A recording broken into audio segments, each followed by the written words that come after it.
In the soft, yielding embrace of the pre-dawn stillness, a quiet hush settles over the landscape, long before the insistent, abrupt alarms of modern life could ever pierce the tranquil fabric of the early morning.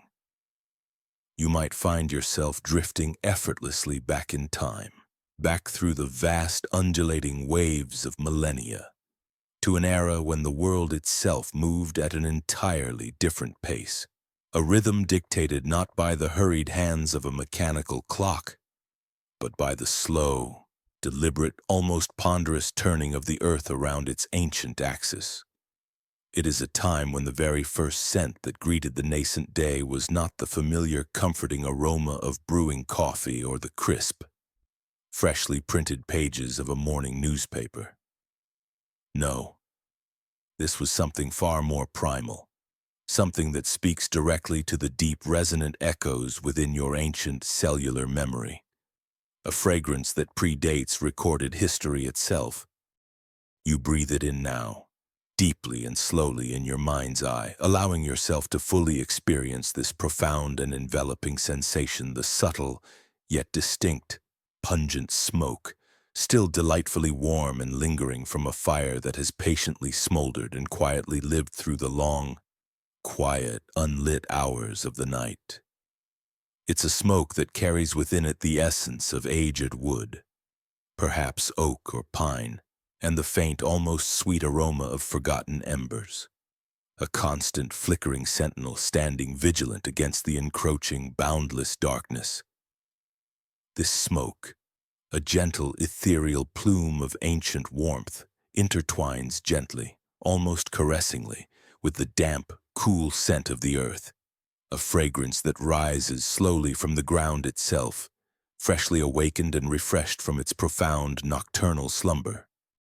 And within this complex tapestry of natural scents, there is an even more elusive element. It carries with it the almost imperceptible breath of the past night itself, a quiet, lingering farewell, a whispered good night as dawn begins its slow, hesitant, almost shy thought about appearing over the distant, unseen horizons, hinting at the promise of new light. You can feel the air around you, initially cool and heavy with moisture, a gentle chill that touches your exposed skin, perhaps a subtle coolness on your cheek, or the tips of your fingers, but it does not alarm you, does not prickle with discomfort. Instead, it feels invigorating, a refreshing caress before the day's warmth. This cool, damp sensation slowly, almost imperceptibly, begins to yield, softening its edges, becoming less crisp, less biting, gradually replaced by a delicate, almost imperceptible warmth that begins to spread like a gentle blush.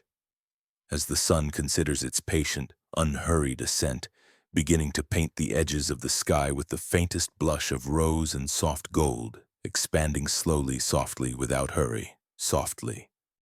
As you settle deeper into this imagined space, allowing your muscles to relax and your thoughts to quiet, releasing any lingering tension, you become aware of a faint, almost ethereal light, a whisper of luminescence that gradually filters into the deep, welcoming shadows of the prehistoric world.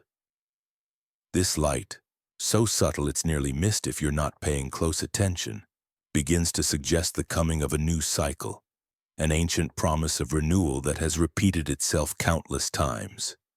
It's a light that doesn't demand attention or command your gaze, but rather invites you gently to notice its subtle emergence, patiently painting the rough rock surfaces of the cavern with soft, shifting gradients of gray and ochre, revealing the hidden textures and ancient patterns woven into the very fabric of the cavern walls.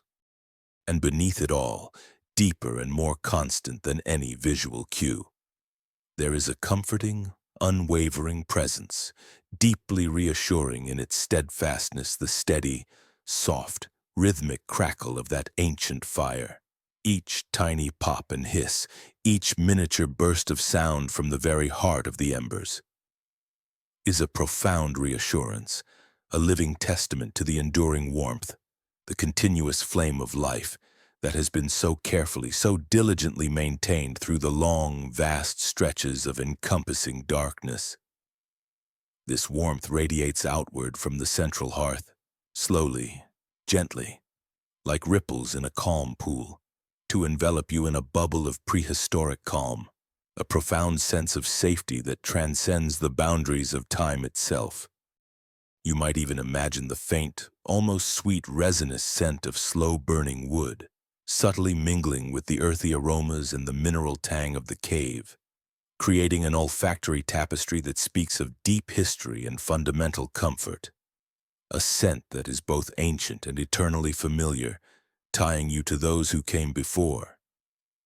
This sound, a subtle, hypnotic rhythm of elemental survival, becomes a part of the quietude, a steady heartbeat against the vast silence of the ancient world, a gentle pulse that synchronizes effortlessly with your own, helping your breath find its slow, even pace, deeply and without effort. It is a sound that has echoed through countless dawns, an unbroken, consistent whisper of continuity that speaks of safety and permanence, allowing your mind to release its hold on the day's concerns, on any small worry, and simply be in this moment, fully present, completely at peace. You feel the gentle embrace of this ancient warmth, a warmth that is both physical, soothing your skin, and spiritual, calming your soul, pulling you deeper and deeper into a state of profound, unwavering relaxation, as if you are being cradled by the very essence of time itself. The very air around you seems to hum with a quiet, almost imperceptible energy, not frantic or demanding, but simply alive, vibrating with the silent, unseen processes of the natural world unfolding around you. You sense the minute, almost imperceptible shifts in temperature, the barely there currents of air that carry these ancient scents and sounds, wafting them gently through the cavern, swirling them softly around you. Perhaps you feel a faint, almost imperceptible draft on your cheek, a whisper of the outside world, a cool breath quickly enveloped and softened by the comforting heat radiating from the fire, creating a warm, protective cocoon of warmth and safety around you. The distant, almost inaudible rustle of unseen leaves just beyond the cave mouth, or the soft, consistent murmur of a hidden stream flowing over smooth stones nearby, adds to the subtle symphony of this awakening world, none of it jarring or abrupt, all of it contributing to an atmosphere of deep, unhurried peace. This is a time before clocks, before rigid schedules, before the relentless, unyielding pace of modern life that often leaves us breathless and seeking solace. Here, time is measured by the gradual brightening of the sky, by the slow unfolding of the day's inherent natural rhythms, by the instinctual pull of sun and moon. You can almost feel the collective weight of countless millennia of dawn settling around you, each one a testament to life's persistent, gentle unfolding, a quiet continuation that has spanned the ages, carrying wisdom and peace through time. This deep, historical rhythm acts as a profound lullaby, subtly guiding your thoughts away from any lingering tension, any forgotten worry, inviting them to dissolve completely into the vast, calm expanse of geological time, leaving you feeling lighter, freer, and exquisitely ready for deep, restorative rest. You are a part of this ancient tableau, a quiet observer of endless mornings. As the faint, ethereal glow outside the cave entrance strengthens from a whisper of light to a soft sigh, slowly revealing the rugged contours of the landscape that would, countless millennia later, hold the ancient, storied city of Jerusalem. You begin to perceive the gentle stirrings of the day within the cavern itself. You are now with Martha, a Neanderthal mother, her strong, resilient form, compact and powerful, outlined against the growing light that filters in through the wide mouth of the cave, patiently painting the rough stone walls with muted, earthy tones of deep brown, soft gray, and rich ochre. She moves with an unhurried grace, an innate stillness in her powerful frame, a quiet efficiency born of countless dawns spent within these very walls, a deep, ancestral wisdom resonating in every deliberate step, every mindful gesture. You observe her, a silent witness to a scene played out across unimaginable spans of time, a living echo of ancestral routines. Or perhaps in this moment of deep relaxation, you are her, feeling the subtle movements of her body, the gentle stretch of awakening muscles, as she stirs her young from their peaceful, profound slumber, a sleep earned through a day of diligent activity in the safety of the communal hearth. There are no sharp, sudden movements that might jar them awake from their deep rest, no loud commands that could possibly disrupt the delicate balance of the tranquil morning. Instead, she rouses them with simple, soft, guttural sounds, a low, resonant hum that seems to vibrate deep within the chest, a gentle click of the tongue, soft murmurs that convey deep meaning, profound affection, and clear intention without the need for complex, intricate vocabulary. These sounds, ancient and resonant, echo with the quiet, unbreakable bond of family and the inherent rhythm of their shared existence, a language of warmth, connection, and unspoken understanding that transcends the need for intricate vocabulary. You can almost feel the gentle nudge, the warm, comforting presence of a mother's strong, calloused hand, a soft, reassuring pat on a tiny shoulder, conveying a sense of deep-seated security that has been passed down through countless silent generations, a legacy of care and protection. The very first ritual of her day, an act passed down through countless generations, a practice as old as the discovery of fire itself, is the careful, almost sacred tending of that vital flame. You sense the slight shift in the air, a subtle change in pressure that indicates movement as she approaches the glowing embers. The enduring heart of their home, the constant, unwavering beacon in the vast, encompassing darkness of the ancient world. With movements that are practiced and precise, an instinct born of ancestral wisdom, she inspects the fire, her senses attuned to its every subtle nuance, its every flickering breath, her eyes accustomed to the subtle, living language of flame and ash. Read its mood, a skill honed over decades of diligent observation, perhaps even centuries of collective wisdom passed down by her forebears who understood implicitly that the fire was not merely a tool for warmth or cooking, but a living entity, a sacred trust, demanding respect, careful attention, and a profound understanding of its needs and desires.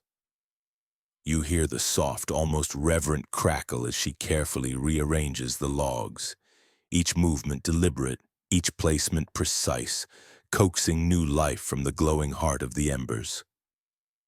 There's a particular satisfaction in the sound of a well-tended fire, a gentle whoosh as air finds its way to the glowing wood, followed by the deep, consistent crackle that signifies warmth.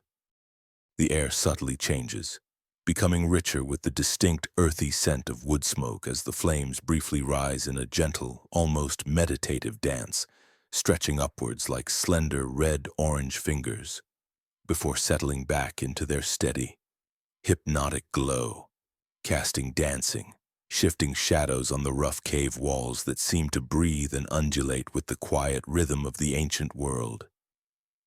You feel the tangible, embracing warmth emanating from the fire, a profound sense of comfort that wraps around you like a soft, invisible blanket, dispelling any lingering chill from the long, silent night. And then, a slow, deliberate gaze, a comprehensive sweep of the surroundings that speaks volumes without a single uttered word, a silent symphony of alertness. You feel the unhurried arc of her eyes, or your own, as they meticulously scan the cave entrance, then the immediate surroundings just beyond the protective threshold. This is not a frantic, anxious search driven by fear, but a quiet, almost meditative act of profound vigilance, a deep, ingrained habit that is as much a part of her as breathing. She is searching for any subtle sign, any fleeting shadow, any barely there disturbance that might disrupt the profound, delicate tranquility of their morning. It is a habit ingrained deeply within her very being, a millennia-old dance of silent observation and calm, unwavering reassurance, a testament to her constant care. This act of quiet presence is not one of fear or apprehension, but of profound care and responsibility, a primal understanding of the delicate balance of their existence within the wild, untamed world that surrounds them. Each subtle shift of her gaze, each almost imperceptible tilt of her head, speaks of a quiet, enduring safety that she consciously creates, meticulously maintains and fiercely protects for her family, her clan, her community. This is a routine that has been repeated, faithfully and without deviation, across countless sunrises, an unbroken thread of quiet vigilance woven into the very fabric of their ancient existence, ensuring that each new day begins with a quiet, predictable sense of peace, a continuity that spans generations and speaks of deep stability. You find yourself settling deeper into this rhythm, feeling the profound stillness, the unwavering calm, and letting the quiet, unwavering certainty of these ancient routines guide you deeper into your own calm, a feeling of deep-seated security washing over you as you imagine yourself nestled safely within this ancient haven, protected by the wisdom and care of those who came before. The sounds of the awakening world outside remain distant, muted, softened by the thick rock walls, as the gentle rhythm of life within the cave continues its peaceful, unwavering dance, a quiet symphony of survival, belonging, and timeless tranquility. You sense the gradual deepening of your own relaxation as the ancient quiet of this moment envelops you completely, drawing you further and further into a state of serene, restorative rest.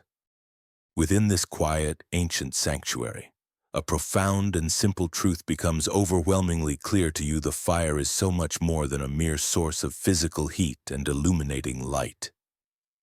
You begin to understand on a deep, instinctual level that resonates through your very being, that the fire is a living entity breathing and pulsing, a sacred trust bestowed upon those who care for it, a cherished member of the family as vital as any individual, and a silent, constant companion through the long, quiet watches.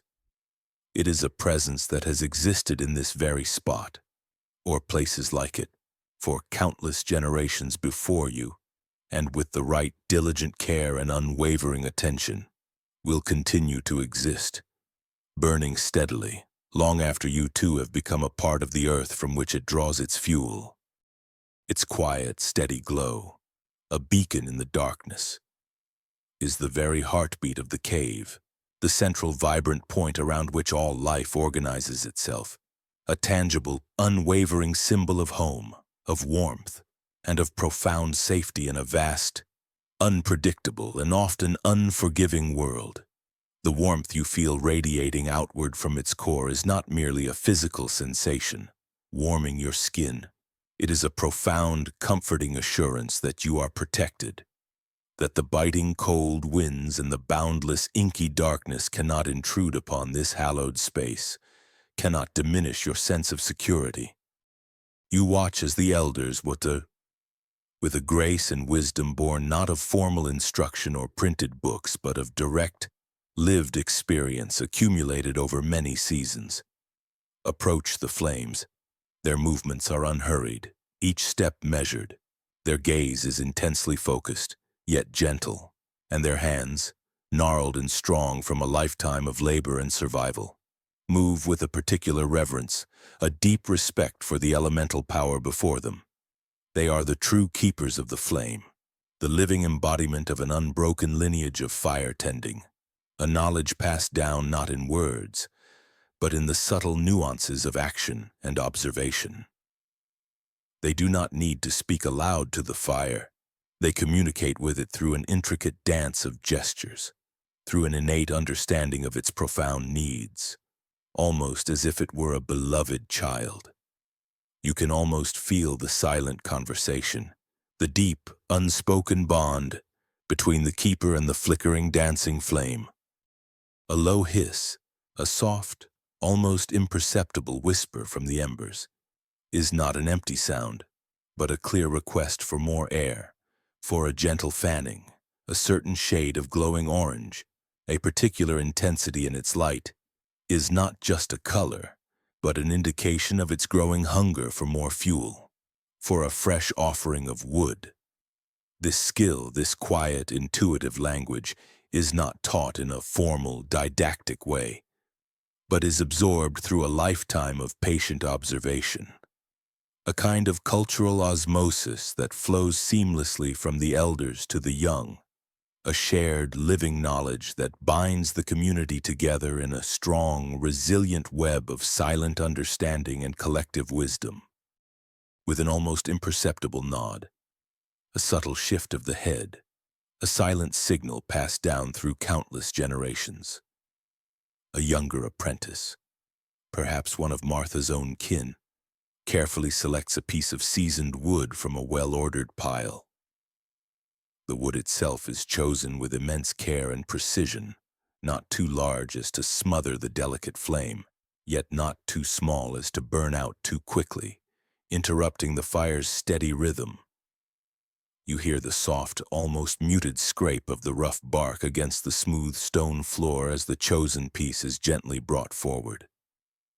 A gentle sound that barely disturbs the profound quietude of the cavern, a whisper in the vastness. The apprentice then places the log with deliberate, precise motion onto the glowing, radiant bed of embers, a subtle rearrangement of the ancient elemental puzzle. You see a small burst of sparks, a momentary dance of incandescent light that seems to rise in celebration, flickering upwards towards the dark ceiling of the cave, before the fire settles back down, embracing its new offering, consuming it with a gentle, appreciative warmth. The air around the hearth grows noticeably warmer, the light it casts a little brighter, more defined, and the confident crackle of the flames a little more robust, a living, breathing sound of contentment. This is not merely a mundane task. It is an act of profound care, a responsibility that is both a deeply felt privilege and a solemn burden, a continuous and odds, quiet vigilance that meticulously ensures the very survival of the entire clan, ensuring their warmth, their food, their protection.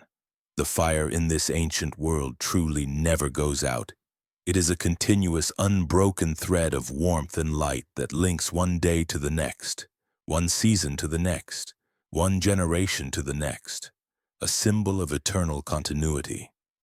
As you allow yourself to sink deeper into the pervasive, comforting feeling of this enduring heat, this ancient embrace, you can almost feel the very texture of the air itself, thick and rich with warmth and the gentle, calming, earthy scent of wood smoke. This is undeniably the central point of the cavern, the vibrant, beating heart that pulses steadily, sending its life-giving warmth outward to every shadowy corner, chasing away the cold and making every part of the space habitable. It chases away not only the physical cold that could sap strength and life, but also the existential primal fear of the deep, boundless darkness that lies beyond the cave's protective mouth. It is a profound symbol of stability in a world that is often chaotic, unpredictable, and unforgiving, a fixed point in a swirling universe. You feel the deep, penetrating heat on your skin, a soothing caress that encourages every muscle to unclench, every nerve to soften, every trace of tension to simply melt away.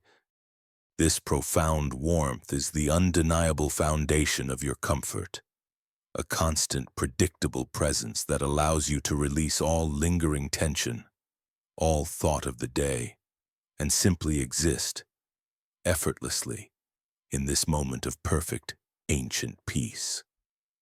The steady, hypnotic rhythm of the crackling fire is a natural metronome for your breathing, slowing it down, deepening it, making each inhale and exhale a deliberate, calming act, allowing you to breathe in the deep quiet of this ancient, unbroken moment, letting go of everything else. Now, in your tranquil mind's journey, you find yourself drifting effortlessly away from the quiet, powerful stillness of Martha's Neanderthal cave. You float softly, like a wisp of smoke carried by a gentle, guiding breeze, across the ancient, rugged landscape that subtly unfolds 50 miles to the south, the terrain gradually shifting beneath you. The atmosphere begins to shift subtly around you as well, changing from one of quiet, almost silent efficiency to one of gentle humming, yet deeply integrated activity. You are now in a new space, a different kind of ancient morning, a place where a new kind of consciousness, a nascent spark of abstract thought, is beginning its slow, deliberate bloom. Here, among these early Homo sapiens, with their evolving forms and nascent ways of thought, the morning is not merely a silent ritual of survival, but a symphony of soft, consistent, and continuous communication, a tapestry of sound woven from voices. The air is filled not primarily with silent gestures and watchful, assessing eyes, but with the quiet, continuous murmur of voices, a constant stream of low, rhythmic conversation that acts as a gentle, social hum, a reassuring backdrop to their daily tasks.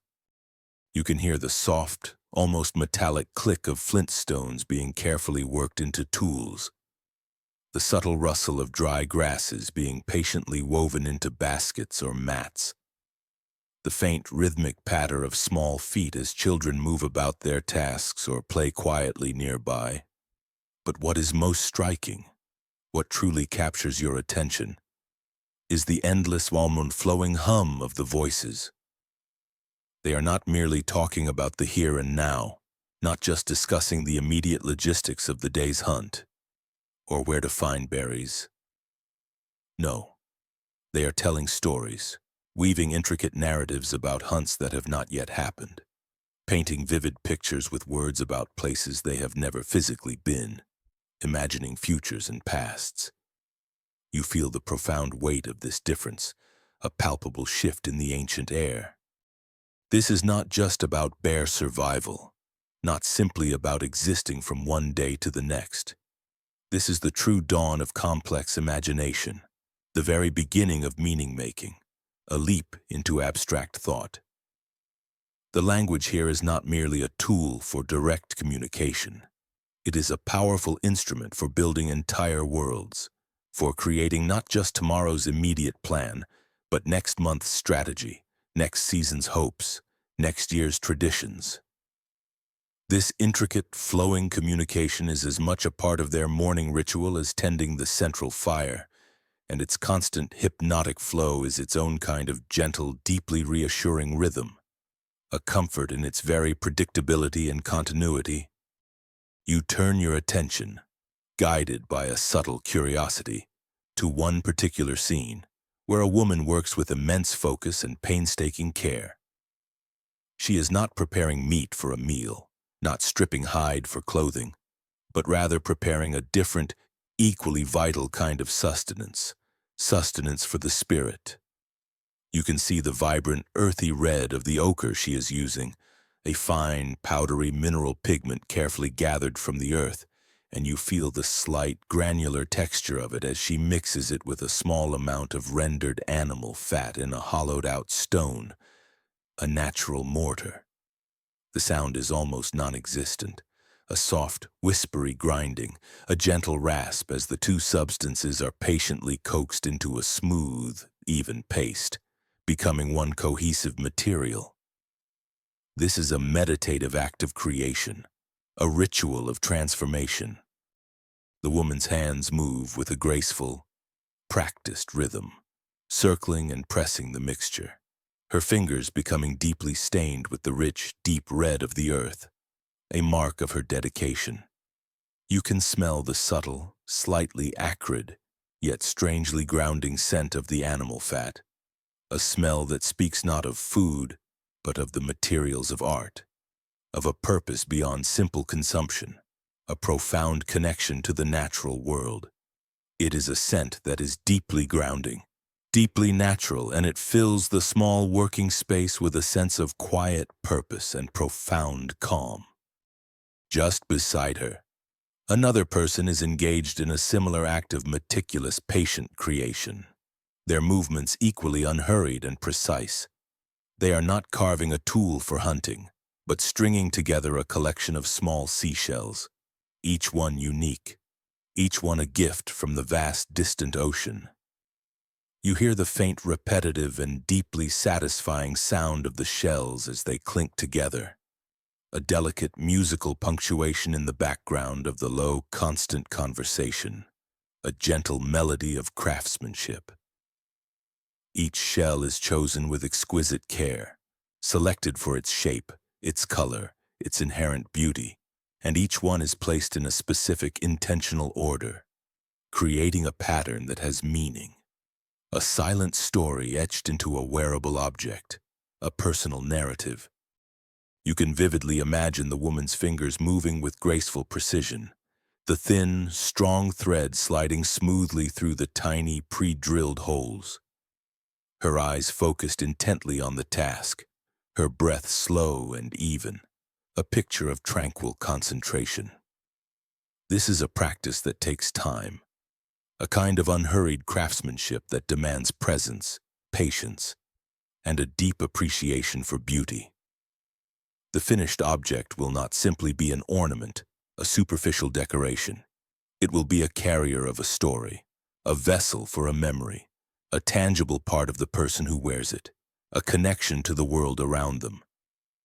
This act of weaving a pattern, of creating profound meaning from small, simple, natural objects, is a beautiful and gentle morning ritual, a testament to their innate creativity. It is a testament to a world where there is enough time not just to survive, but to create, to tell stories, and to find deep, abiding beauty in the small, lulling details of a shared existence, a shared dream. And as you witness these serene scenes, you feel your own mind drifting, caught in the gentle, hypnotic rhythm of their creations, and you sink further and further into a state of profound, unwavering, and utterly peaceful rest. You find yourself drifting back, gently and without resistance, to the raw, untamed, and deeply silent world of Martha, a world shaped by ice and ancient instinct. You are with her again, feeling the immense, palpable weight of her powerful, compact frame, the immense coiled strength held within her very bones and muscles. This is a physical testament to a long lineage of brute force and unyielding resilience, a body forged by the relentless demands of a glacial epoch. As the soft, diffuse light of the ancient morning grows brighter, slowly painting the rough surfaces of the cavern with muted shades of gray and ochre, casting long, wavering shadows from the sparse, rugged trees that cling to the frozen earth. She rises with a slow, deliberate purpose. Her movements are not quick or hurried. They are economical, powerful, and deeply mindful, each one a testament to an instinctual efficiency honed over countless millennia. You feel the subtle flex of her calves, the steady pull of the sinews in her shoulders, the deep, satisfying stretch in her back as she performs a quiet, almost imperceptible ritual of awakening. This primal stretching prepares her for the day's profound physical demands, for the arduous, solitary journey ahead. This is a body built not for speed or agility, but for the relentless, bone-chilling cold that permeates every fiber of existence. for the immense jarring exertion of a close-quarters struggle with a powerful beast, perhaps a woolly rhinoceros or a cave bear, and for the solitary, uncompromising burden of survival in a world that is magnificent, but also merciless and unforgiving.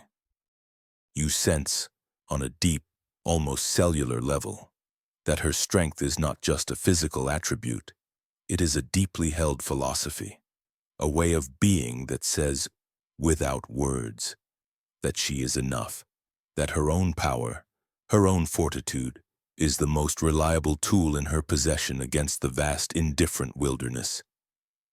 The air itself feels ancient, dense with the scent of damp earth and distant ice, a smell that grounds you in this profound prehistoric moment. You watch as she selects her tools, her hands, broad and powerful, moving with a quiet confidence that needs no fanfare, no spoken plan. There is no elaborate ceremony that you can perceive, no ritualized preparation that involves communal blessing or intricate chants. There is only a direct, unblinking assessment of the immediate need for a hunt and an innate, primal understanding of the task at hand.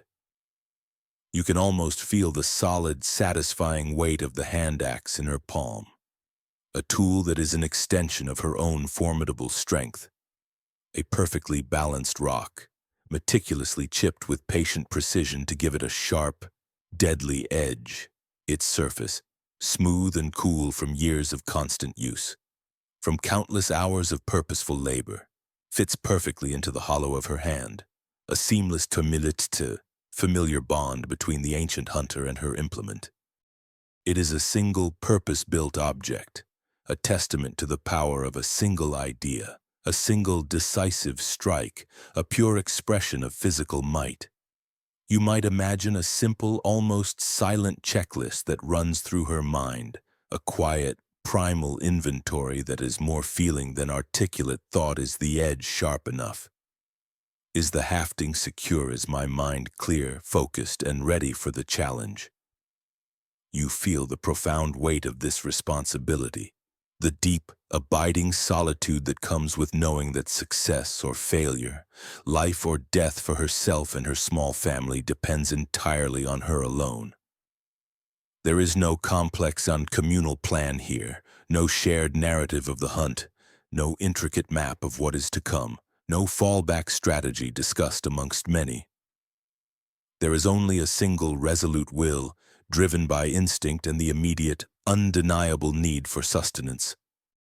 The forest and its silent inhabitants are not an abstract concept to be discussed or theorized about. They are a direct, visceral, physical challenge to be met with cunning, courage, and immense personal power. The faint sound of her movements, the soft rasp of leather against stone, is the only punctuation in the quiet morning, a testament to her solitary focus. As she moves out from the protective mouth of the cavern, a transition from the warmth of the hearth to the crispness of the wild, you follow, moving with her unhurried, purposeful stride, feeling the distinct texture of the cool damp earth beneath your feet. A fine layer of morning mist settling over everything, making the stones slick and the fallen leaves heavy. The air is now sharp and crisp, invigorating, filled with the deep, earthy scent of decaying leaves that have lain dormant through the winter, and the fresh, almost sweet smell of new growth pushing through the thawing soil, an intricate tapestry of nature's perfumes. You can almost taste the mineral tang of the air, the clean, pure breath of the wild world, a flavor of raw, ancient existence. This landscape, to her, is not just a collection of trees and rocks. It is an open book, a vast and complex library of scents, sounds, and subtle tracks, each one a clue in the grand ancient hunt. Her gaze, or your own, is not fixed on one single point, lost in contemplation, but is a constant, sweeping search, a mindful dance of observation that takes in the entire panoramic view, 1,000 tiny details being processed in an instant, without conscious effort. She knows, with an instinct far deeper than learned knowledge, which thicket will hold a startled hare, which mud bank will show the fresh tracks of a deer that passed in the night, which way the wind is blowing to carry her scent away from a wary prey. You are not thinking of next week or next month or the changing seasons. You are entirely, profoundly present in this one moment, existing in a state of hyper-awareness, a quiet vigilance that is as natural and essential as breathing itself. There is a deep, abiding quiet within her, a profound stillness that is the true source of her strength, a mental focus that is singular and unbroken, unburdened by distraction. She is not a storyteller, she is a doer. She does not need to imagine the hunt, to plan it with words. She already feels it in her bones, a premonition of effort and reward, a deep, ancestral echo of countless hunts that have come before, etched into her very being. This is a life lived purely in the present tense, a solitary, powerful, and deeply grounded existence, connected to the land not through abstract thought or complex social structures, but through the visceral, undeniable reality of a single, powerful body moving through a raw and beautiful world. The solitude is not a burden to her. It is an intrinsic part of her identity, a deep, silent well of focus and immense personal strength, a reservoir of power that needs no external validation or shared narrative. It is the silence of profound capability. Now, gently, your perspective shifts again. A subtle, unhurried glide back across the same vast ancient landscape, a journey of 50 miles in a world of difference in approach, in philosophy, and in the very essence of social interaction. You find yourself once more in the humming, collaborative space of the Homo sapiens camp, where the morning is not a time for solitary preparation, but for shared purpose, for collective ingenuity. The air is still cool and crisp, carrying the scent of dew-kissed grasses and distant cooking fires, but it is filled with a different kind of energy, a different kind of sound. It is a symphony of low voices, a gentle chorus of communication, of animated gestures that punctuate flowing sentences, of collaborative planning that seems to flow effortlessly from one person to the next, like a stream finding its path down a mountain. A collective mind is beginning to focus on a shared goal, a future vision brought into being through shared words. You hear the rhythmic, almost hypnotic sound of a flint knapper carefully crafting not just one, but a series of delicate, sharp spearheads, each one a masterpiece of focused intention, a testament to both individual skill and collective need. The sound is a crisp, clean tink as a tiny flake of stone is precisely struck away from the core, a sound that speaks of both immense, practiced skill and deep forethought, of a plan that is already, in its essence, fully formed in the minds of many, waiting to be executed. The air is alive with a different kind of energy, a kind of collective vibration that speaks of interconnectedness and shared future, a gentle hum of human ingenuity at work. The conversation is not random or meandering. It is a collaborative map of tomorrow, a living, breathing story being built together in real time, with each word and gesture adding a new detail. You hear the deep, resonant tone of an elder, his voice a rich, soothing rumble like distant thunder, as he describes the imagined path of a herd of mammoths, tracing a route in the soft dirt with a slender stick. You feel the weight of his words, the shared narrative he is constructing, not about a past hunt that is merely recounted, but about a future one, a future that is still fluid, still malleable, awaiting their collective action. He tells a detailed story about the herd's anticipated movement, about the wind's direction at different points of the journey, about the challenging terrain they will need to navigate, weaving a tapestry of foresight.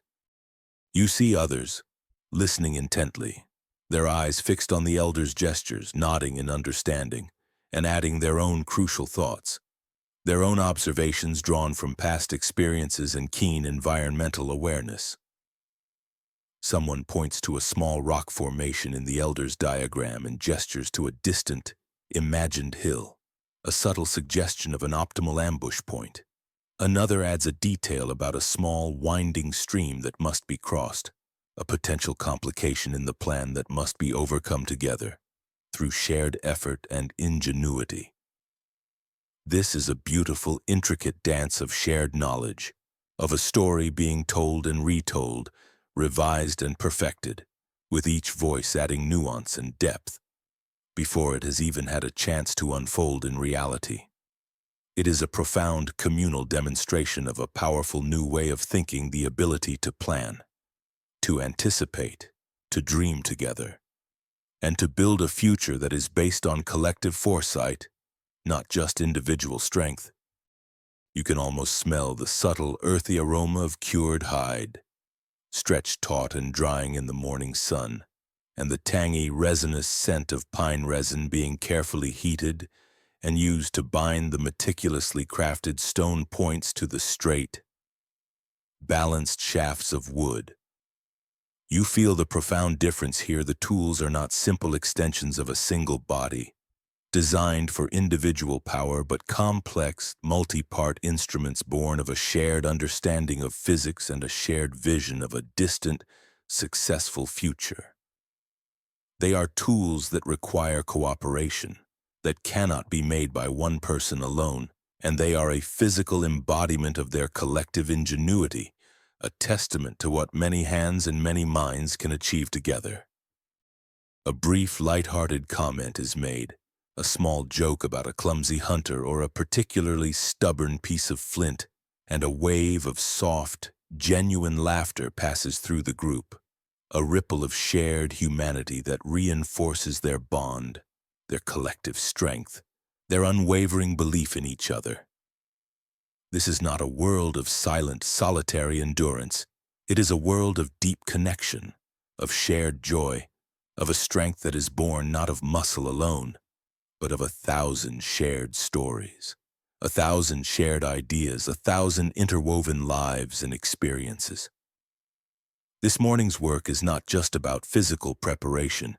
It is about building a shared reality, a collective dream of success and safety, a future that is not just accepted as it comes, but actively created with intention, with purpose, with shared effort.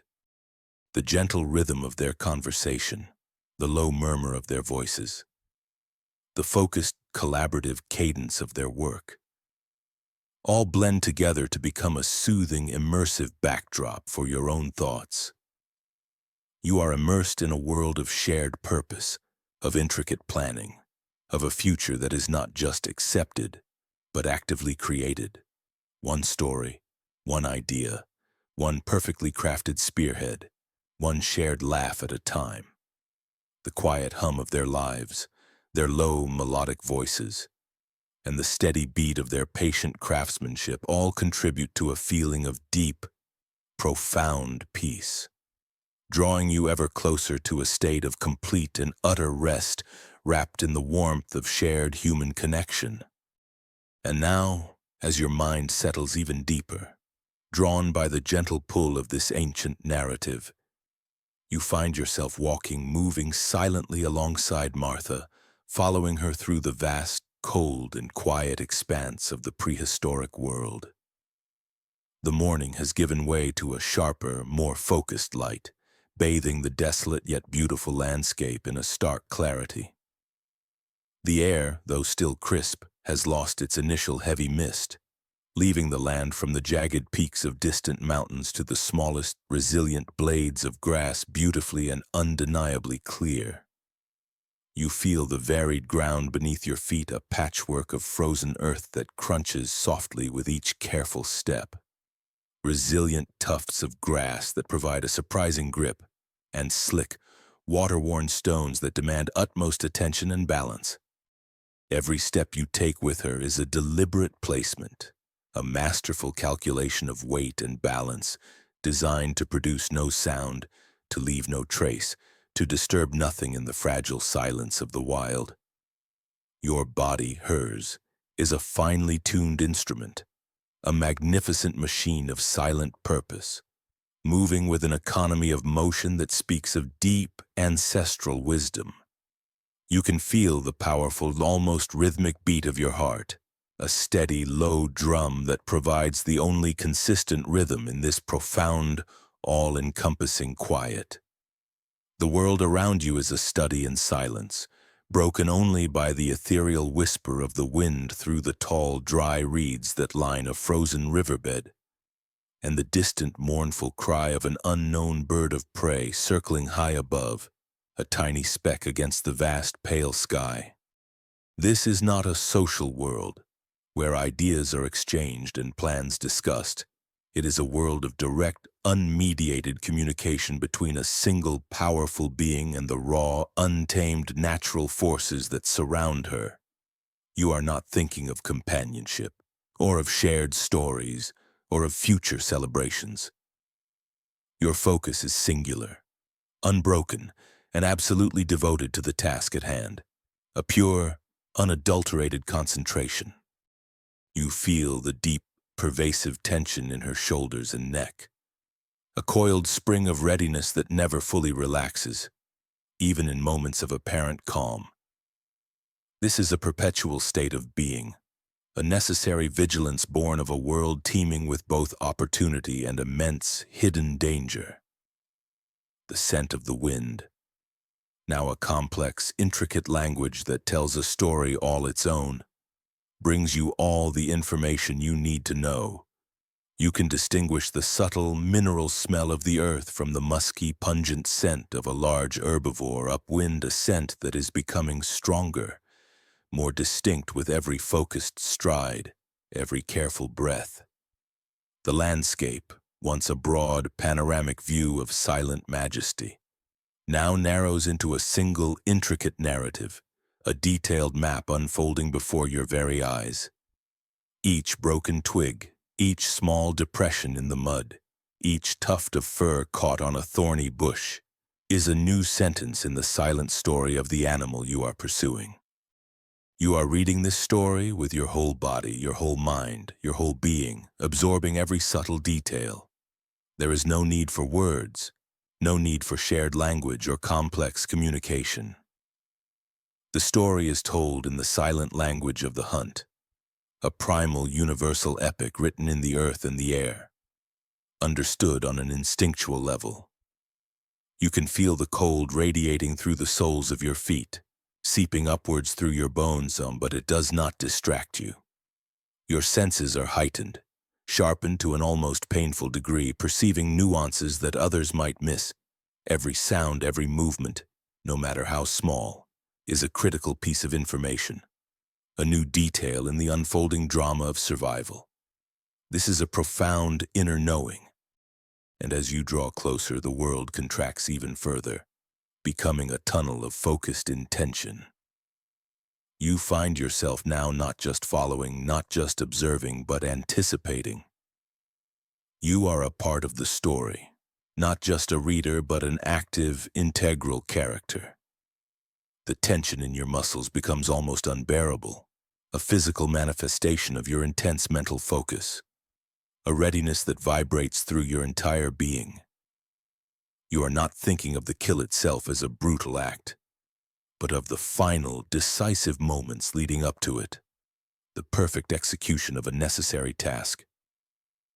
You are visualizing the exact angle of the throw, the precise trajectory of the hand axe as it spins through the air, the force and momentum required to make the blow both quick and merciful, ensuring minimal suffering. This is a mental exercise performed 1,000 times before in the quiet of the cave, in the deep recesses of her mind, a silent rehearsal. This is a power born of profound solitude, of a deep personal understanding of cause and effect, of physics applied instinctively. It is a philosophy of action, a belief in the sheer, undeniable reality of a single powerful act performed with absolute conviction, without hesitation. There is no room for doubt here, no space for a second opinion. No need for external validation. Her strength is her counsel, her instinct, her absolute guide. The final moments of the hunt are silent, brutal, and profoundly individual, a testament to raw, unadulterated skill. The success is hers alone, a testament to her unique power and her isolated, unyielding will, her ability to face the wild completely alone.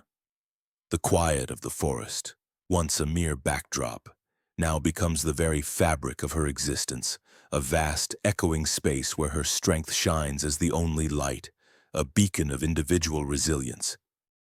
The profound solitude of her life is not a tragedy, not a source of loneliness, but a source of power, an endless well of quiet, uncompromising focus, a silent symphony of self-reliance.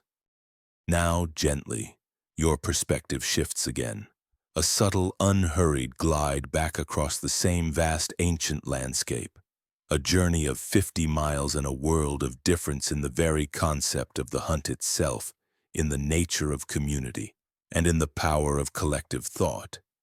You find yourself once more with the Homo sapiens, not as individuals operating in parallel, but as a unit, a living, breathing collective, a single, flowing entity moving with synchronized purpose.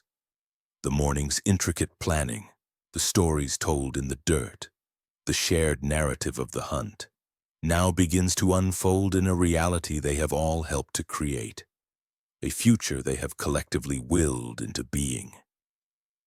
You feel the ground beneath your feet, but this time, you are not alone.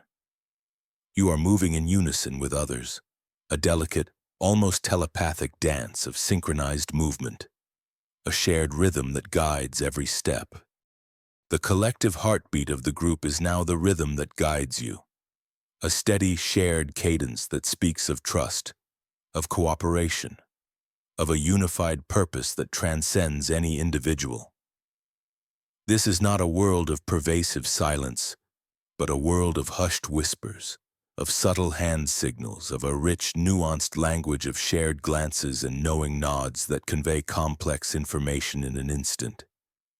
The air is filled with the deep, earthy scent of the forest, of pine needles and damp soil, but it is also laced with the faint, comforting scent of the other humans around you, the unique scent of your tribe, a gentle anchor in the vastness of the wild. The plan, the story they meticulously crafted this morning, is now being lived, becoming reality with each carefully placed footstep. You are moving through the landscape not as an independent hunter, but as a part of an intricate, multifaceted machine, each gear turning in perfect synchronicity. Each person has a specific role, a specific function, a piece of the puzzle that only they can provide. You can feel the tension in the air, not the solitary, isolated tension of Martha's lone hunt, but a shared, collective tension, a kind of electrifying anticipation that passes like a current from one person to the next, binding them together in a singular moment of focus. The elder's story, told in the dirt this morning, now guides your movements, your thoughts, your very instincts. The imagined ambush point, the winding stream that must be navigated silently, the predicted movement of the herd, all these abstract concepts have become concrete reality, unfolding just as they were envisioned. The hunt is a testament to the power of a shared dream, a shared future that has been willed into existence through words, through collective imagination, and through unwavering mutual trust. You are no longer just reacting to the world as it presents itself. You are proactively shaping it, bending it to your will through the power of collaboration, through the strength of a united front. The tools you carry, the spears with their meticulously crafted points, are not just extensions of a single body, but extensions of a shared will, a collective intention. They are a physical embodiment of a collective thought, a collective desire, a common purpose that makes them infinitely more powerful. The hunt is not a test of individual strength, but a triumph of collective ingenuity, a celebration of what can be achieved when minds and bodies work as one. And as the final moments approach, the intricate ballet of the hunt reaches its crescendo, a silent, breathtaking performance of coordinated effort. You and your companions move into position, a silent, disciplined chorus of humanity, each person finding their designated spot in the grand design. The whispered commands, the subtle hand signals, the almost imperceptible nods, guide you into a perfect arc, a collective trap that the herd is entirely unaware of, their movements predictable within the framework of your shared knowledge. The hunt is now a complex puzzle, and you are all working together to solve it, each contribution vital to the overall success. The animals, strong and powerful in their own right, majestic creatures of this ancient world, are now facing not a single formidable opponent, but a unified force, a collective mind that has outthought them, outplanned them, and outmaneuvered them through the sheer power of shared knowledge and coordinated action. The victory, when it comes, is not a solitary one. It is a shared triumph, a communal roar of celebration that echoes through the ancient landscape, a sound of profound relief and jubilation. It is a moment of profound connection, of shared relief, of a bond that has been forged not in silence or isolation, but in the intricate, beautiful, and sometimes messy language of shared purpose, of collective effort. The food you will eat, the hides you will use for warmth and shelter, the safety you have won for your families, all of it belongs to the group, a testament to the power of a shared story, a shared dream, a future built together. This is a world of deep connection, of shared joy, and of a strength that is born not of muscle alone, but of 1,000 shared stories, 1,000 shared ideas, and an unwavering belief in the power of us. The quiet hum of their lives, their low, melodic voices, and the steady beat of their patient craftsmanship all contribute to a feeling of deep, profound peace, drawing you ever closer to a state of complete and utter rest, wrapped in the warmth of shared human connection, a timeless embrace. Now, as the gentle current of our journey through ancient time flows ever onward, you find yourself immersed in the quiet, profound aftermath of the hunt, a time of deep stillness and essential reflection for both species, yet one that reveals everything about the enduring nature of these two vastly different worlds. Your perspective shifts once more, settling first, gently, with Martha, the solitary Neanderthal hunter. You are with her on the arduous return journey to her cave, feeling the immense visceral satisfaction of her success. The burden of the kill, a magnificent animal, perhaps a robust deer or a sturdy wild horse, is heavy and undeniable, slung over her powerful shoulders or dragged with immense effort across the uneven terrain. This is a direct, physical testament to her strength, her unmatched skill, and her singular, unyielding will. You feel the rough, cool texture of the freshly taken hide against your shoulder, the solid, unyielding weight of the carcass that presses down with every deliberate, powerful step, making the very ground beneath you feel substantial. The journey back to the warmth of her hearth is a profoundly quiet one, a solitary procession through the deepening shadows of the landscape. There are no shared conversations echoing through the trees, no triumphant songs lifted to the pale sky, no stories told aloud of the day's arduous events. The victory is hers alone, a deep, profound internal sense of accomplishment that needs no external validation, no spoken praise, no communal acknowledgement.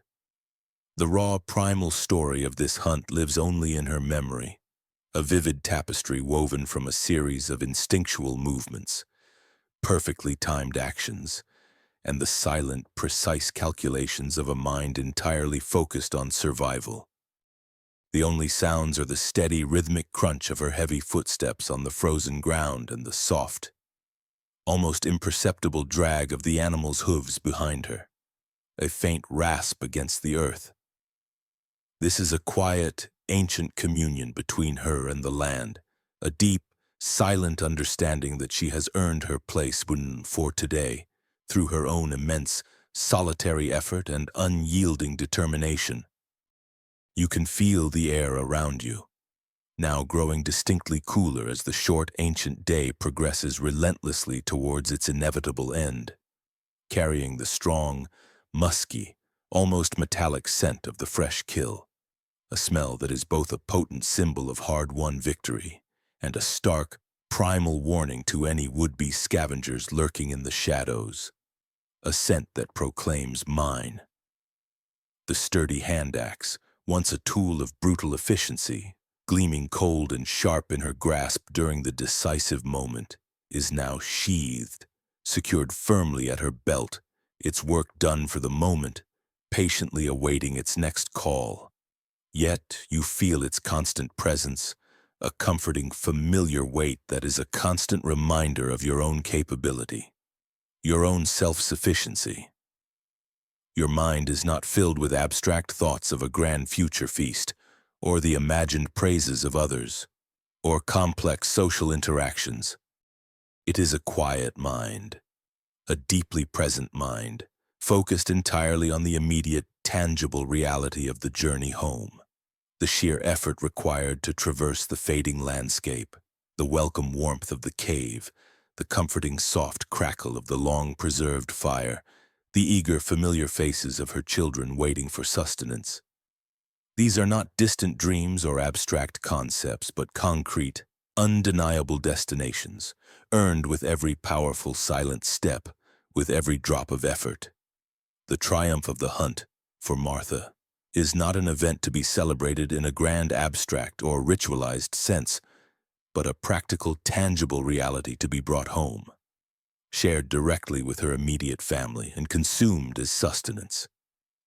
It is a fundamental, uncompromising truth of her existence, a cycle of effort and reward. You feel the deep satisfaction of this truth, a feeling as solid and as real as the cold stone axe at your side, a feeling that permeates every fiber of your being, a deep, profound sense of peace born of immense, solitary effort and successful self-reliance. This is the quiet reward of the Neanderthal hunter, a victory earned alone, savored in a deep, personal silence, a profound connection to the raw act of survival. And now, gently, your perspective shifts again, a subtle and unhurried glide back across the same vast ancient landscape, a journey of 50 miles and a world of profound difference in the very concept of success, of triumph, and of community.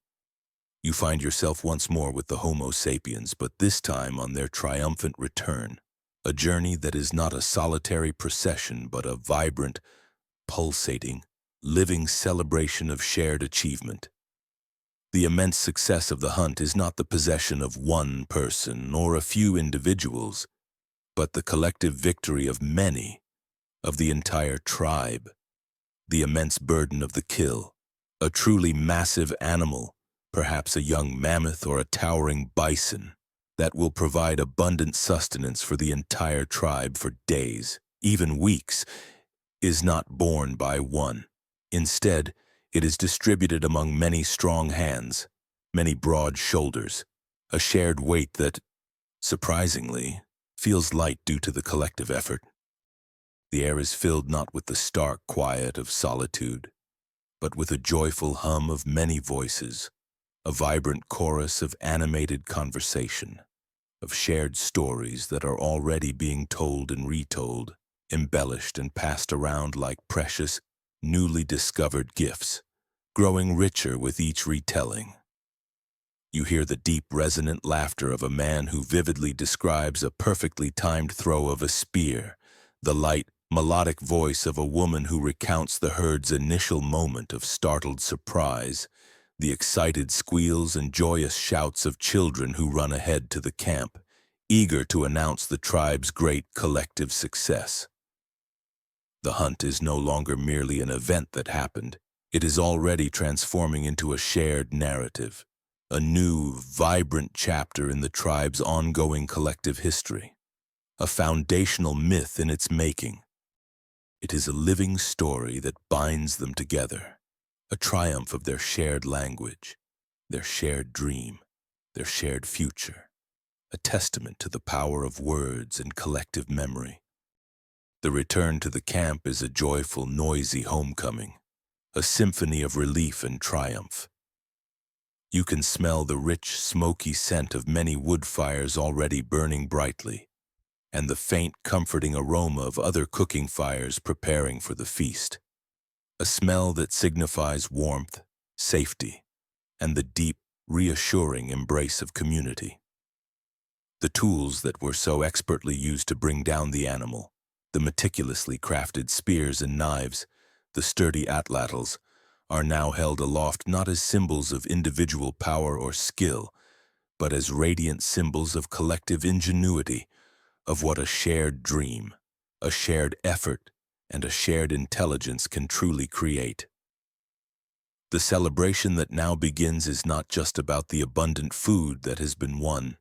It is about the shared effort, the profound trust they place in one another, the unwavering belief in their collective ability to shape their world, to overcome challenges, to create their own destiny. You feel the profound warmth of the fire on your face, the soft, low hum of conversation surrounding you like a gentle cocoon, the deep, abiding sense of belonging that comes with being an integral part of a successful, thriving group, a truly interconnected whole. This is the tangible, beautiful reward of the Homo sapiens hunter, a victory earned together through collaboration and foresight, and savored in a vibrant symphony of shared stories, boisterous laughter, and deep communal connection. It is a communal peace, a deep, profound sense of safety and well-being that is born not of individual strength alone, but of the immense, boundless strength of us. A powerful, resonant echo of unity. Now, with the gentle, rhythmic flow of these two ancient worlds settling even deeper into your awareness, their distinct qualities becoming clearer with each passing moment, you find yourself floating, suspended effortlessly between them, a quiet, unseen observer perched above the same vast ancient landscape. As night begins its slow, inexorable descent, painting the expansive sky with deep, mesmerizing indigo hues and revealing the first hesitant, shimmering glimmer of distant, countless stars. You can feel the subtle, profound differences in their very presence in this shared, silent world. 50 miles apart, across a seemingly indistinguishable expanse of frozen plains and ancient forests. Two very different kinds of light flicker in the gathering darkness, each telling its own quiet story.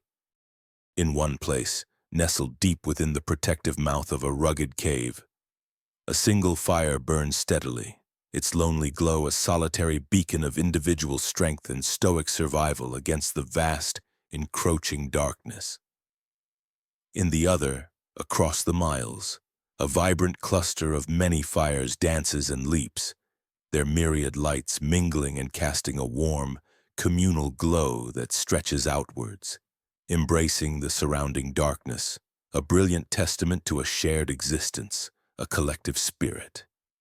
It is here, in this quiet twilight moment, as the ancient world holds its breath, that you can almost feel the faint, intangible pulse of history, the silent, invisible boundary between two separate ways of being, two distinct paths of humanity that are now, for a brief and fleeting moment, on an almost imperceptible collision course with destiny.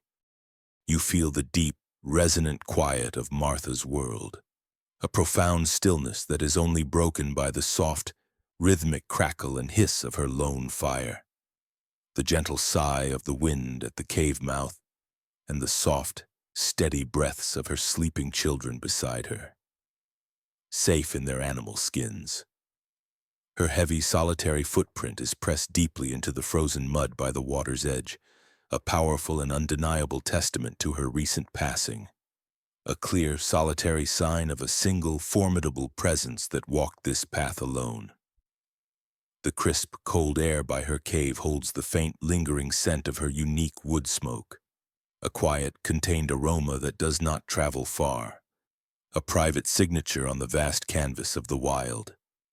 Her story, the deeply personal story of the hunt, is now a silent memory, a personal epic held only within the deep, quiet recesses of her mind, replayed only for herself.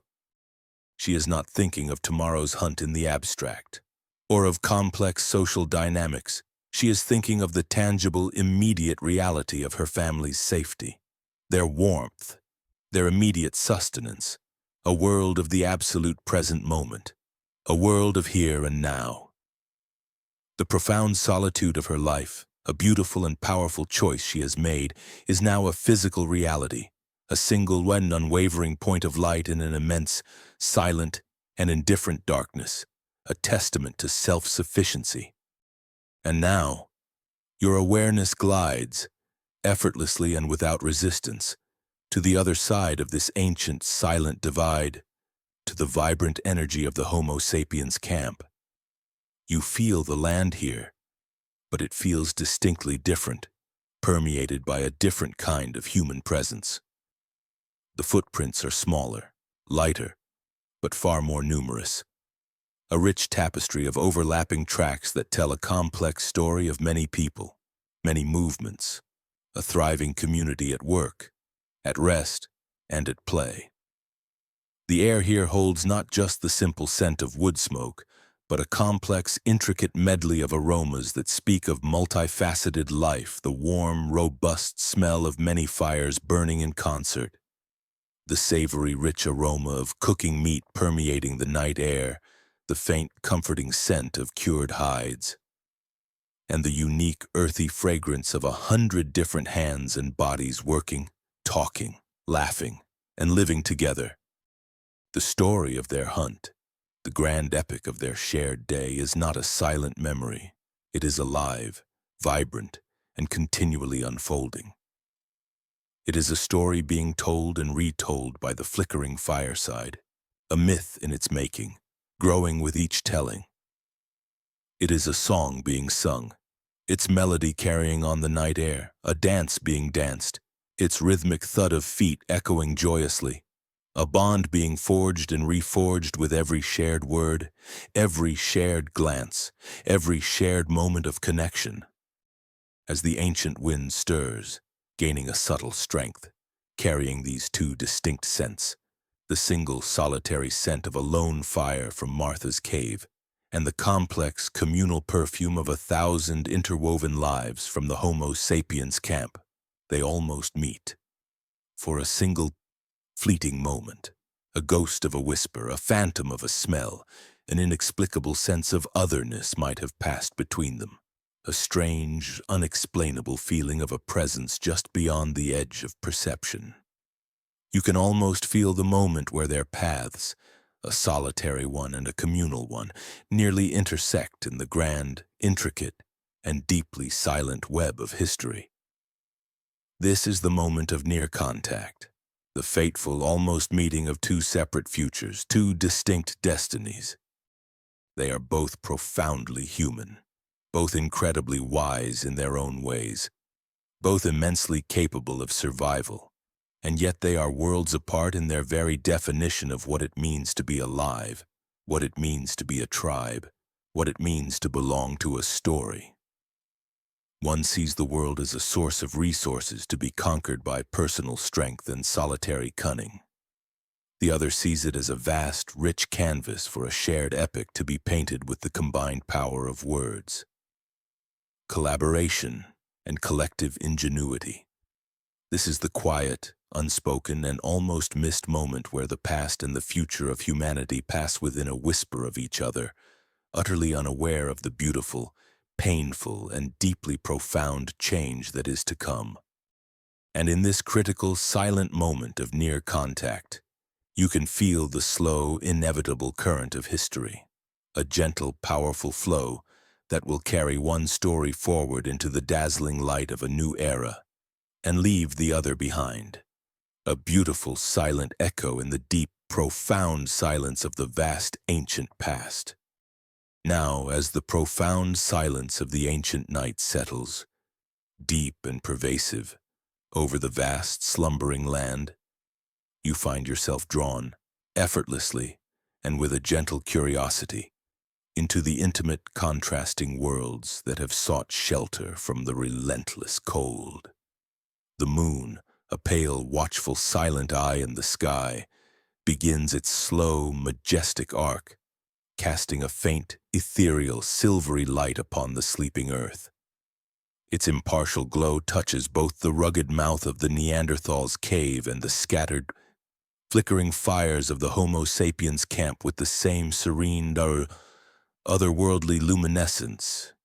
Your awareness, ever gentle and unhurried, first drifts, almost imperceptibly, to Martha and her small, immediate family, nestled deep within the protective embrace of their stone shelter.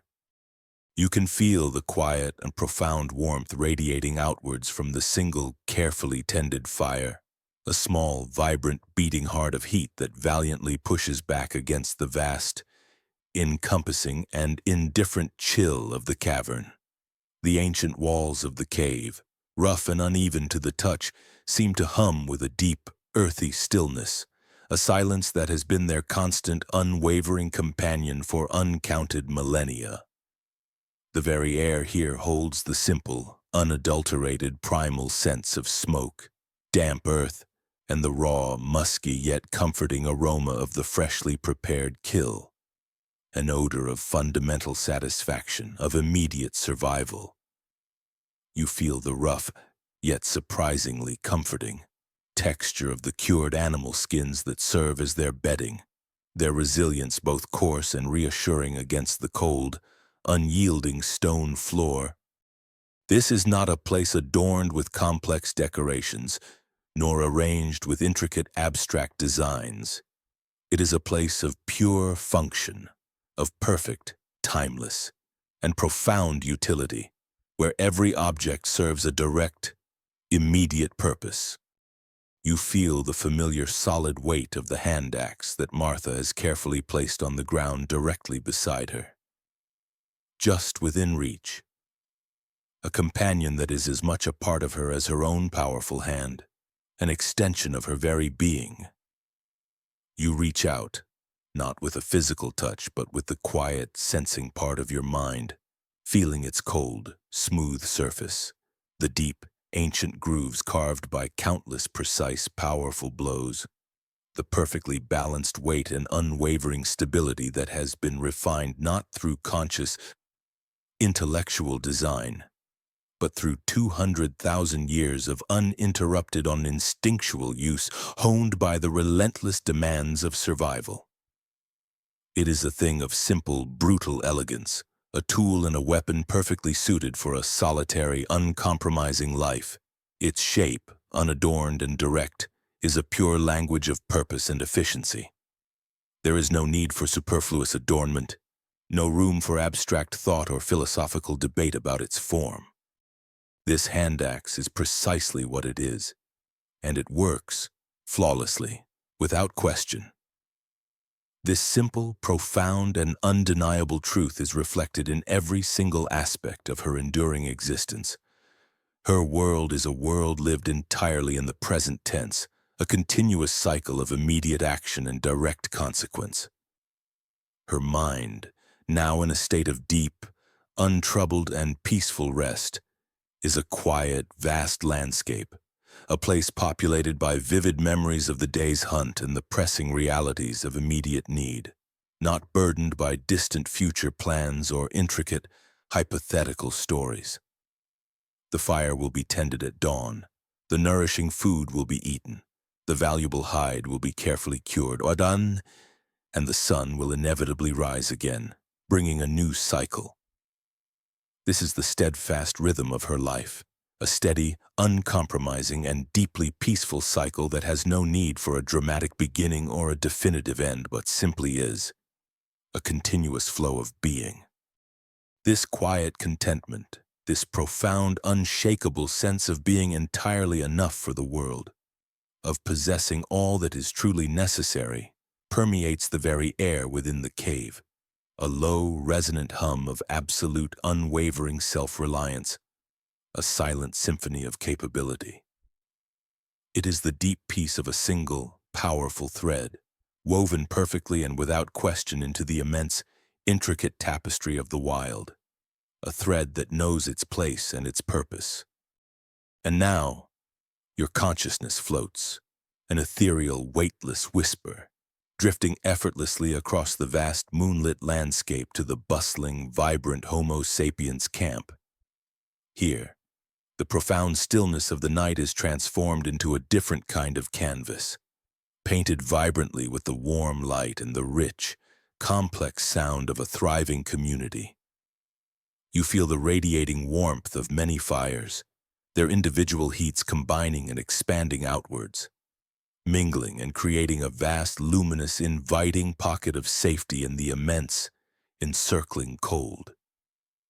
The air here is no longer a simple, singular scent, but a complex, rich perfume, a fragrant tapestry woven from countless stories and activities, the savory, mouth-watering smell of cooking meat permeating the night, the subtle, sweet aroma of wild herbs thrown onto the dancing flames, and the distinct, comforting scent of many human bodies gathered in close proximity, a scent of shared life. The sounds that fill the air are not the quiet murmurs of nature, but a vibrant, living symphony of collective life, the soft, soothing murmur of countless conversations, a gentle lullaby sung by a loving mother to her child, the deep, rumbling laughter of men reliving the day's triumphant hunt with animated gestures and boisterous exclamations, painting vivid pictures with their words. Here, the tools that surround them are not simply cold, functional objects, but objects imbued with memory and alive with story.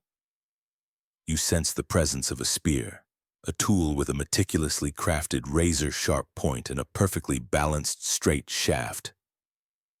It is not a thing of solitary purpose, but a thing born of profound collaboration, a collective endeavor.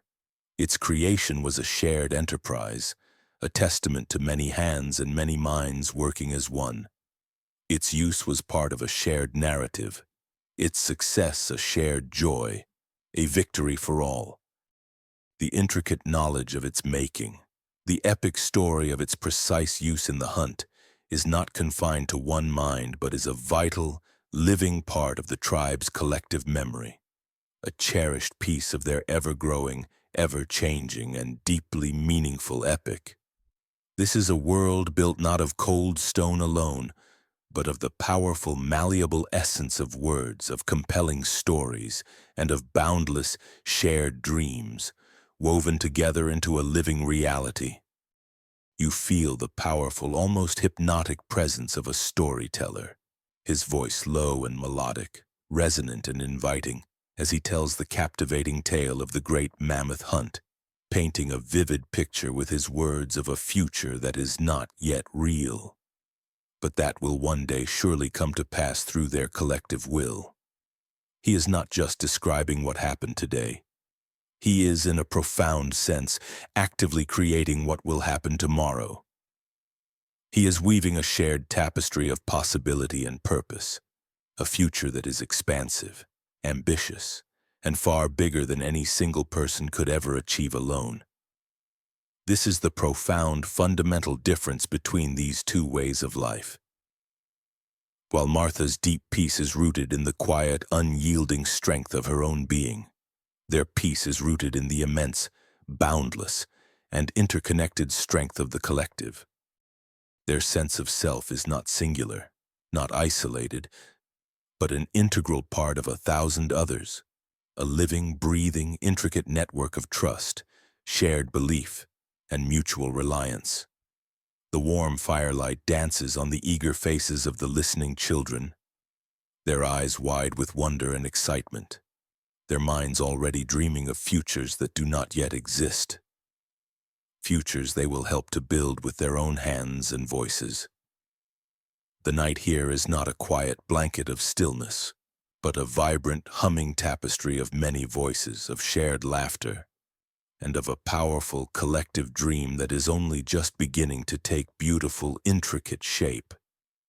It is the piece of 1,000 threads, each one unique and strong, woven together into a living, beautiful, and ever-unfolding story, a symphony of shared existence. And now, as the ancient night deepens further, growing impossibly vast, and the distant countless stars grow impossibly bright against the velvet blackness of the sky, you feel the final gentle and utterly irresistible pull of this ancient story, a quiet, profound conclusion that brings you full circle, back to the essence of our journey. You are once again an unseen, ethereal observer, suspended effortlessly above the land, looking down upon these two flickering points of human light, each a small, precious beacon in the immense darkness. On one side, the single, steadfast, unwavering glow of Martha's fire, a solitary beacon of individual strength, of raw, uncompromising survival. And on the other, across the subtle, unseen boundary, the warm, vibrant communal constellation of the Homo sapiens camp, a brilliant testament to the boundless power of shared life, of collective ingenuity. This is the final poignant image, the last lingering lesson of this quiet, meditative journey. You can feel the profound, beautiful irony of this moment, a deep stillness before the inevitable, powerful motion of history, the grand, sprawling story of the 7 distinct species of humanity, a vast, complex epic of diversity and adaptation, has, for this brief, illuminating moment, been distilled down to the essence of 2. And in this final, silent, deeply observational moment, you can almost hear the quiet answer to the great, unspoken question that has lingered throughout our journey. The quiet triumph of one and the vibrant togetherness of the other are not merely 2 sides of the same coin. They are, in their very essence, 2 entirely different kinds of currency, and only one will ultimately be accepted in the relentless forward-moving economy of the future. You feel the deep, profound, and undeniable solitude of Martha's world, a solitude that is not born of a desperate loneliness, but of a complete and utter self-sufficiency, a powerful, self-contained universe. Her wisdom is an internal wisdom, a pure, unadulterated language of instinct, of honed muscle, of resilient bone, a wisdom etched into her very DNA. Her most valuable inheritance is the inherent strength of her own powerful body and the raw, unchanging, eternally steadfast land that has sustained her ancestors for endless and countless generations, a bond unbroken. She has, in her own time, truly won the evolutionary lottery, a perfectly adapted, incredibly resilient being, an undisputed master of her solitary domain, a queen of her immediate world. Her kingdom is the secure, familiar cave. Her loyal subjects are her beloved children, and her enduring legacy is a story that will live and die within the span of her single, powerful, yet ultimately contained life, passed down through immediate observation, not through abstract tales. You can feel the final, enveloping peace of this existence, a peace born of knowing exactly who you are, and what the ancient world expects of you. Without question or doubt, it is a peace as solid and as unchangeable as the cold stone axe that rests patiently at her side, a beautiful, powerful, and ultimately finite peace. She is entirely enough for her world, a complete and perfect whole, and that, in a profound, humbling, and deeply resonant way, is truly everything. And now, for the final time, You feel the gentle, irresistible pull of the other story, the other, more vibrant fire. Their inheritance is not merely the raw, physical land itself, but the infinitely expansive, evolving story of the land, of its creatures, and of their own collective journey upon it. Their kingdom is not confined to a single cave, but is a boundless realm defined by collective memory, a shared future, a continually woven tapestry of myth and narrative.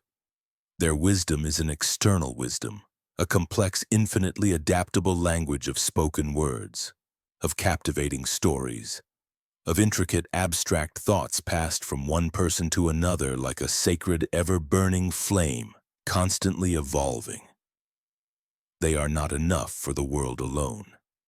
They are, in a fundamental, undeniable sense, only enough for the world together. They too have won evolution's lottery. But their winnings are not raw, individual strength, but the boundless, terrifying, and exhilarating emptiness of possibility, the infinite potential of a blank canvas. They are the inheritors of an earth they have only just begun to truly understand. An earth they will eventually fill to overflowing with their own myriad stories, their own evolving myths, their own endless, ever-changing and vibrant language. They are the ones who will one day stand by the waterhole, gazing at its reflective surface, seeing only their own collective reflection.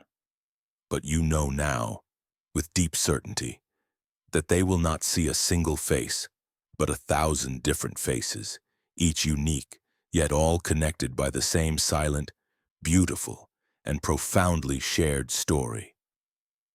They will see the glorious reflection of a tribe, of a community, not of a single isolated person. They will see the enduring legacy of us. And so, as the ancient moon begins its slow, gentle journey across the vast, silent canvas of the sky, and the distant, countless stars shimmer in their cold, silent, eternal dance, this extraordinary journey through time comes to its quiet, inevitable, and deeply peaceful close. The grand epic story of the 7 species of humanity has, for this brief illuminating moment, become the compelling singular story of one, not through a violent war, not through brutal conquest, but through a quiet, almost imperceptible turn of the page in the vast book of history. The Neanderthal story, a powerful and beautiful epic of individual strength, of solitary resilience, will one day be a faint whisper in the wind, a silent, poignant echo in the deep, unwritten, and perhaps forgotten chapters of the past. The Homo sapiens story, a complex, vibrant, and ever-unfolding symphony of shared life, of collective thought, will continue to be told, to grow, to evolve, and to fill the entire world with its boundless, resonant sound. The profound price of their victory was everything they defeated, everything that was different. The immense prize was an empty throne, a future unbound, waiting to be shaped. And now, as your mind gently drifts back to the present moment, to the comfort of your own space, you can feel the final gentle cadence of this story, a quiet, soothing invitation to deepest rest.